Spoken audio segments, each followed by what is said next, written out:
Captain Una Park stood at the large window of the transport ship. Her eyes were fixed on Earth as it grew smaller and smaller. Soon, her home would be just another blue dot in the black of space. "Final check complete. All exiles accounted for," said a cold voice over the speakers. The alien guards called them exiles. The women of Earth called themselves survivors. It was the year 2157. The war with the Galactic Concord had ended 3 months ago. Earth had lost. Now came the price of defeat. Una felt a hand on her shoulder. It was Hannah Kim, her friend, and the best engineer from Earth's Defense Force. "They think they've beaten us," Hannah whispered. "They're wrong." Una nodded and touched the small bump under her collar. The data crystal hung on a thin chain around her neck. On it was Earth's most important scientific knowledge. The aliens had not found it during their search. This tiny object might be the key to their future. 10,000 women, Una said quietly. "They took only women because they think we're weak." "That will be their biggest mistake," Hannah replied. The ship was filled with the best minds Earth had to offer. Scientists, soldiers, engineers, doctors, all women. The Concorde had taken the men to work camps across the galaxy, but they had special plans for the women. "Approaching jump point," announced the alien voice. "Destination: Durahan." Durahan, a planet at the far edge of known space. Reports said it was barely habitable.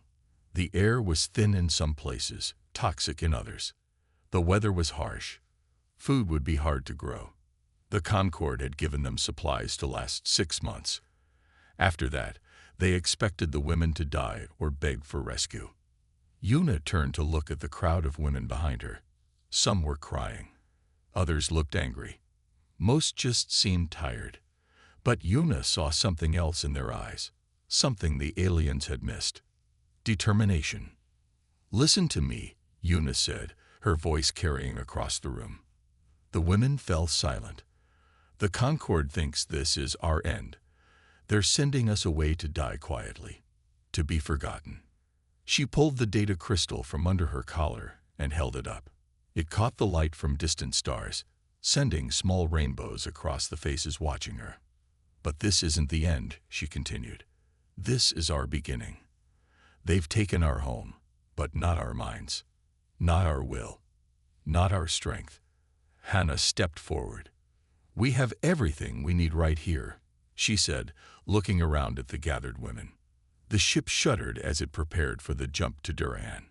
Una put the crystal back under her collar and stood straight, shoulders back, chin up. "This isn't exile," she told them. "It's opportunity. And we're going to show the galaxy what human women can do." The stars outside stretched into lines as the ship jumped, carrying them toward their new home. The ship landed with a hard thud. When the doors opened, cold air rushed in. Una was the first to step onto Durahan's rocky surface. The sky was a strange orange color. Tall, sharp mountains cut across the horizon. The ground was hard and dry. In the distance, dark clouds gathered, promising a storm. "This is it," someone whispered behind Una. "This is where we're supposed to live." Una looked back at the women filing out of the ship. Their faces showed shock and fear. The Concorde guards watched with cold eyes. "We leave you now," said the alien captain. "Your supplies are in those containers." He pointed to large metal boxes near the ship. "They will last 6 months if you are careful." "And then?" Una asked. The alien's mouth moved in what might have been a smile. "And then you can call us for rescue, if any of you are still alive." The ship left as quickly as it had come. 10,000 women stood on the alien soil, watching their last connection to Earth disappear into the orange sky. "Everyone stay calm," Una called out. She climbed onto one of the supply containers. "We need to get organized now." Over the next few hours, Una set up teams. Dr. Jia Li, who knew about growing plants on different planets, would study the soil. Minna Cho, who had been a military planner, would handle security. Hannah would check all the equipment they had.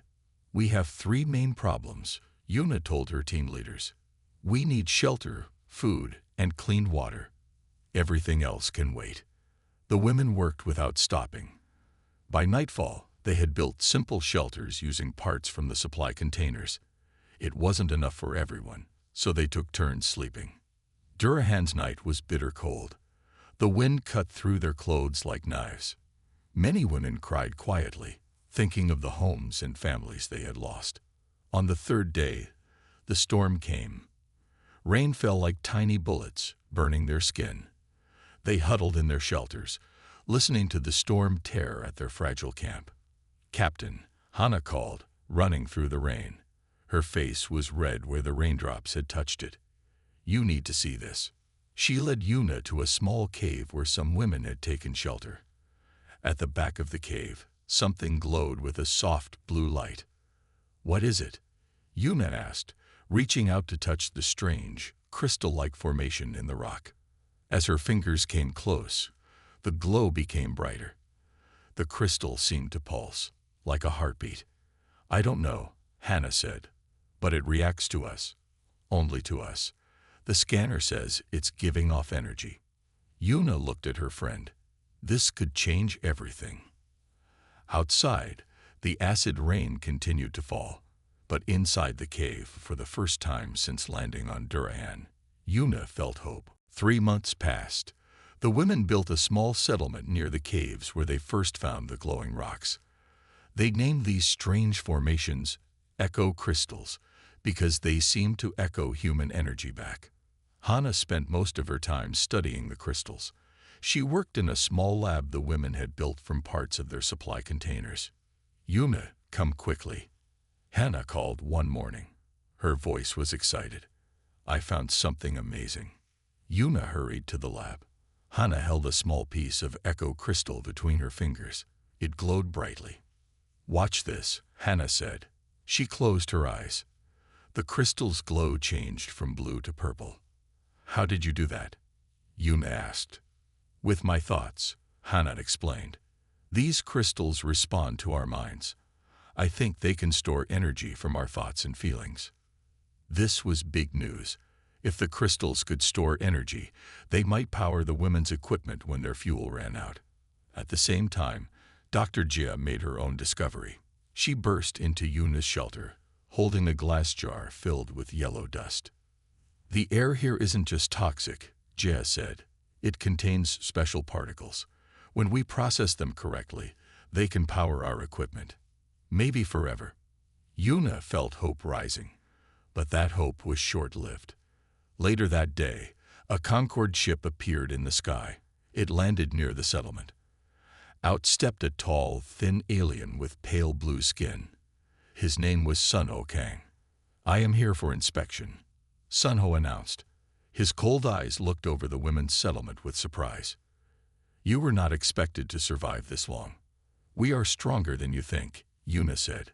Sunho walked through their camp. He saw their gardens where earth plants grew alongside native Durahan plants. He saw their improved shelters and tools. His face showed anger. "This planet was meant to be your prison, not your home," he said to Yuna. "The Concorde will not be pleased." "We were sent here to die," Yuna replied. "We chose to live instead." Sunho's eyes narrowed. "You have 6 more months of supplies." "What then?" Yuna didn't mention the discoveries about the echo crystals or the air particles. Instead, she said, "We'll find a way." Sunho laughed, a cold sound without joy. Human women. Always so stubborn. He turned to leave but stopped. "I will return. And I will correct this oversight." After Sunho's ship left, Yuna called her leaders together. "We have to move faster now," she told them. "The Concorde won't leave us alone once they know we can survive here." Hannah nodded. "I have an idea about the crystals. If one crystal responds to thoughts, what might happen if we connect many of them together?" Yuna looked at her friend. "Let's find out." That night, as Durahan's 3 small moons rose in the sky, the women began to prepare for a future none of them had imagined. Yuna watched as Hannah connected the echo crystals in a circle. Each woman in the leadership team held 1 crystal in her hands. The blue glow lit up their faces in the dim room. Focus your thoughts on light, Hannah instructed. Picture a bright light in your mind.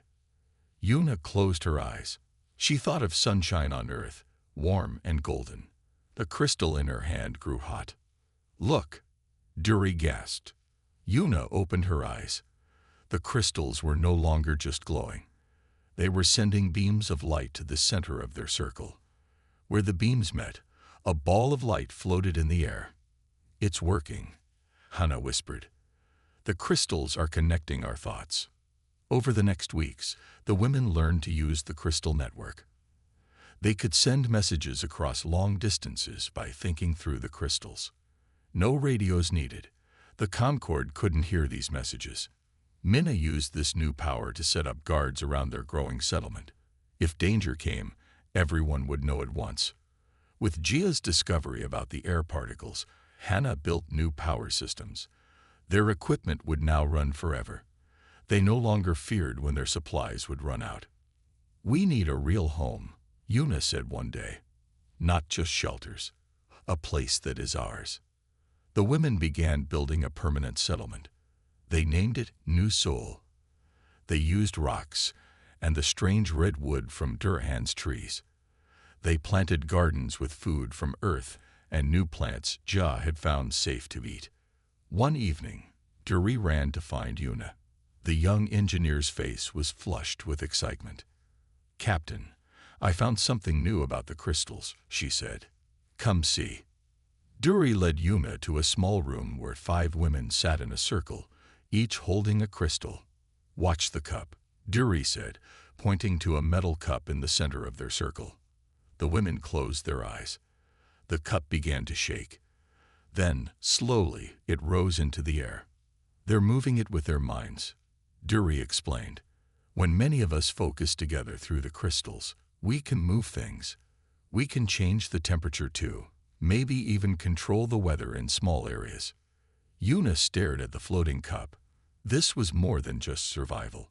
This was power the Concord didn't know humans could have. We need to keep this secret, Yuna said. If Sunho finds out what we can do, he'll try to stop us, Minna finished. Or worse, take the crystals for the Concord. Yuna nodded. Teach more women to use the crystals this way, but carefully, quietly. That night, Yuna stood on a hill overlooking New Seoul.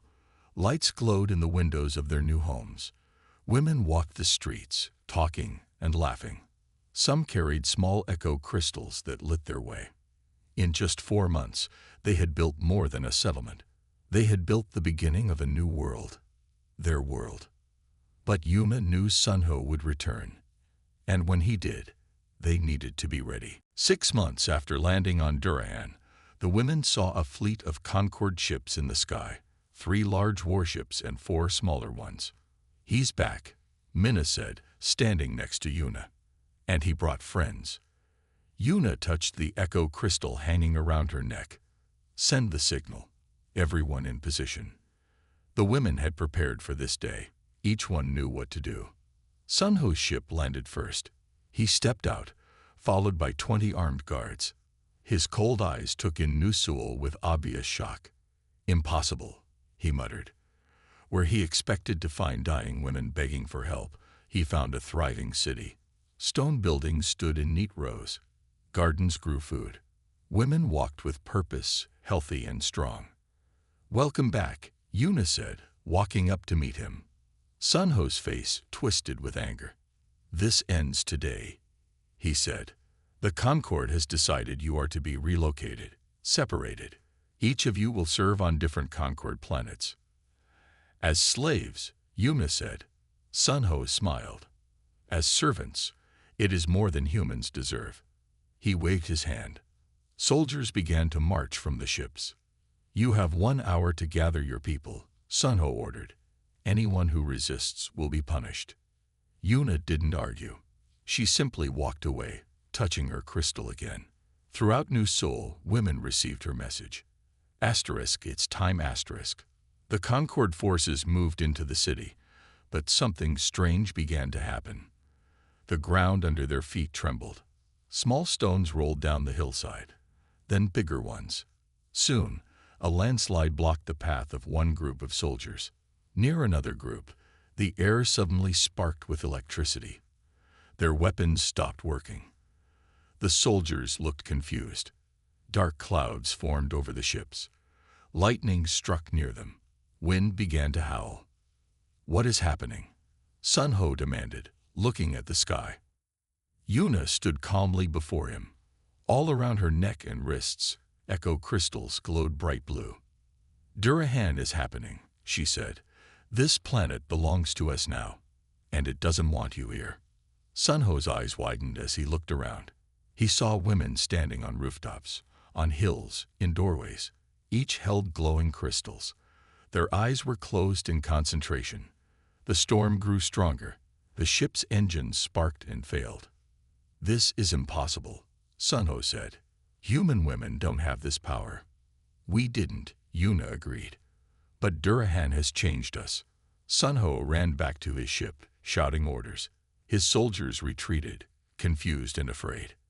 The ship struggled to take off in the wild storm. As Sun Ho's ship finally lifted off, he looked down at Yuna. His eyes promised revenge. "You've declared war on the Concord," he shouted over the wind. Yuna stood tall, surrounded by her people. "No," she called back. "We've declared our freedom." When the ships disappeared, the storm calmed. The women of New Seoul looked at each other with new understanding. They had faced their first real test, and they had won. A year passed since the women landed on Durahan. New Seoul grew into 5 connected cities, each built around large deposits of echo crystals. The women named these cities New Busan, New Incheon, New Daegu, New Gwangju, and the original New Seoul. Yuna walked through the streets of New Seoul, nodding to women as she passed. She noticed how different they all looked now. Taller, stronger. Their eyes had a faint blue glow in the dark. "The changes are happening faster," Dr. Jia said when Yuna visited her lab. Jia pointed to images on a screen. "These are our cells from when we first landed. And these are our cells now." The difference was clear. The new cells glowed with tiny blue lights. "The echo crystals are changing us," Jia explained. "Our DNA is adapting to Durahan, but it's happening very fast. Much faster than normal evolution." "Is it dangerous?" Yuna asked. "I don't think so," Jia said. "We're stronger. We get sick less. We can breathe the air in areas that used to be toxic to us." Hannah entered the lab, carrying a new device made from crystals. "And our minds are stronger too," she said. "The crystal network now connects all 5 cities. Women can share thoughts across great distances." That evening, Minna brought news. "We caught a Concord spy drone," she said. "It was recording our cities." Yuna frowned. "What did it see?" "Not much. We detected it early and fed it false images," Minna said. "But I listened to Concord communications. Sun Ho is gathering allies for a big attack." "How soon?" Yuna asked. "Not yet," Minna said. "Some in the Concord think attacking us is a waste of resources. They don't see us as a threat." "Good," Yuna said. "That gives us more time to prepare." That night, Yuna couldn't sleep. She walked to the highest point in New Seoul and looked at the stars. Somewhere up there was Earth. And beyond that, hundreds of worlds where the Concord ruled. A small sound made her turn. Duri approached, now a respected leader among the younger women. "Can't sleep either?" Duri asked. "Too much on my mind," Yuna admitted. "I've been thinking," Duri said. "What if the Concord isn't the only power out here? Durahan existed before we came. These crystals were already here. Maybe someone else lived here once." Yuna was about to answer when a bright light flashed across the sky. Both women watched as an object, clearly a ship, descended toward Durahan's surface. "That's not a Concord design," Duri whispered. Yuna touched her crystal, sending an alert through the network. "Wake Mina and Hannah. Tell them to meet me at the landing site." The mysterious ship glowed with a blue light very similar to their crystals. As it landed gently in a field outside New Seoul, Yuna felt a strange sensation. The crystals around her neck hummed with energy. "Captain," Hannah said, running up to join her. "That ship, it's made of echo crystal material." The ship's door opened slowly. A tall figure stood in the doorway, neither human nor Concord in appearance. "Who are they?" Dury whispered. "I don't know," Una said, "but I think we're about to find out." The being that stepped from the crystal ship was tall and slender. Its skin shimmered with a blue-purple light, like the echo crystals. It had 4 arms and large, dark eyes that reflected the stars. "I am Historian," the being said. Its voice sounded like soft music. "I speak for the Iradu." "I am Una Park," Una replied, stepping forward. "I speak for the humans of Durahan." Historian looked around at the women gathered nearby. "You have changed," it said. "The crystals have begun their work in you." Una felt a chill. "You know about the crystals." "We are the Iradu," Historian said. "This was our home, long ago, before the Concord drove us away." Historian invited Yuma and her leaders aboard the crystal ship. Inside, the walls glowed with the same light as the echo crystals. "The Concord fears what it cannot control," Historian explained. "We built our civilization with what you call echo crystals. We could do things the Concord could not understand." "So they attacked you," Minna said. Historian nodded. "We fled. We hid. For centuries, we have lived in secret places at the edge of the galaxy." "Why come back now?" Hannah asked. "We felt the crystals awaken," Historian said. "We did not expect to find humans here, and certainly not humans who can use the crystals." Historian touched a wall. Images appeared in the air. They showed the ancient Eridu civilization on Durahan. Beautiful cities made of crystal, ships that flew without engines, plants that grew in impossible places. "This is what Durahan once was," Historian said. "What it could be again." "With our help," Una guessed. "Yes," Historian said. "You humans, especially your females, have a surprising connection to the crystals, stronger than our own people. The crystals respond to you in ways we never achieved." Una looked at her friends. "This could be a trap, or it could be the alliance they needed to stand against the Concord." "The Concord is planning to attack us," Una said. "They want to either kill us or make us slaves." "We know," Historian said. "We have been watching. The one called Sunho has gathered 7 worlds to his cause. They will come with many ships." "Can you help us fight?" Minna asked. "We are not warriors," Historian said, "but we can teach you the true power of the crystals, things your people have only begun to discover." Una stepped forward. "What do you want in return?" Historian's eyes seemed to smile. "A home, a chance to rebuild, and perhaps a new beginning for both our peoples." That night, the Eridu shared their knowledge. They showed the women how to join minds through the crystal network. Together, they saw the true history of the galaxy, how the Concord had risen by taking the gifts of other species and using them for control. "We will help you," Una told Historian as the vision ended, "and you will help us. The Concord drove us both from our homes. Together, we'll show them their mistake." As dawn broke over New Sol, humans and Eridu stood together beneath Durahan's orange sky, united against a common enemy. The Concord fleet appeared in Durahan's sky 1 month after the Eridu arrived. 50 ships, large and small, filled the orange sky like dark stars. "They're here," Minna said, looking up from the crystal display that showed the approaching ships. Una stood on the highest tower in New Sol. Around her neck, wrists, and ankles, echo crystals glowed bright blue. The Eridu had taught her how to connect deeply with the crystal network. "Is everyone ready?" Una asked through the network. Her thoughts reached every woman in all 5 cities at once. "Ready," came the response from thousands of minds. The largest Concord ship landed first. Sunho stepped out, wearing battle armor. His face showed confidence. Behind him marched hundreds of soldiers from different Concord worlds. Una Park, He called out, "The Concord Council has declared your people dangerous rebels. Surrender now, and some may live as servants. Resist, and all will die." Yuna didn't answer. Instead, she closed her eyes. Across all 5 cities, women did the same. They focused their thoughts through the crystals as the Eridu had taught them. The air around the Concord forces began to shimmer.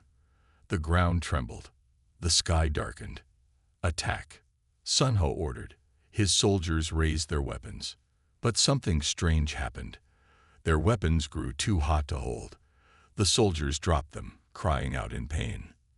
The air became thick and hard to breathe, but only where the Concord forces stood. "What trick is this?" Sunho demanded. Yuna opened her eyes.